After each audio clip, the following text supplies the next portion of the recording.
kupiganaga, kazi yetu sisi ni kupiganiwaga na Mungu.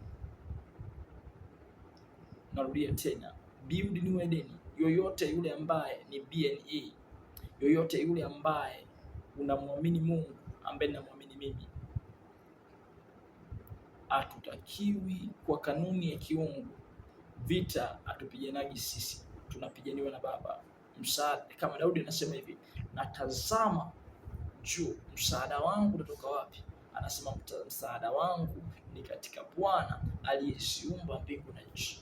Kwa Build New Eden, msingi wake ni ministry au huduma iliyosimamishwa na Mungu kwa lengo maalum la kuipigania. Kwa sisi tunaipigania, tunaitwa Build New Eden. Kwa nini tunaitwa Build New Eden?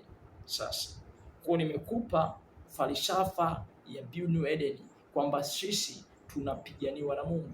Ndio maana hashtag yetu tunasema sisi ndio wale tunaopiganiwa na Mungu.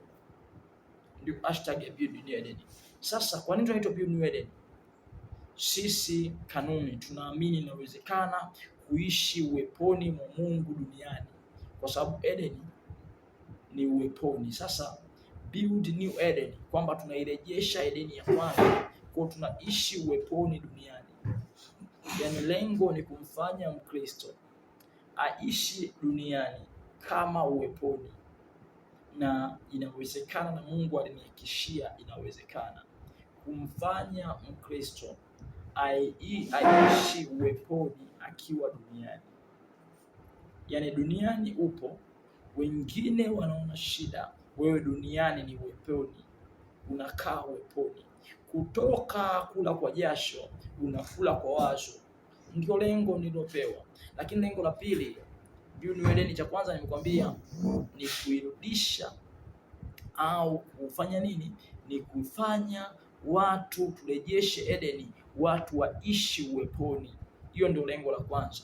Lengo la pili, nimepewa vijana wa Tanzania kwa lengo la uamsho na matengenezo ndani ya nchi hii, kwamba vijana wa Tanzania wakamate moto. Hiyo ndio kazi ya pili tuliyopewa.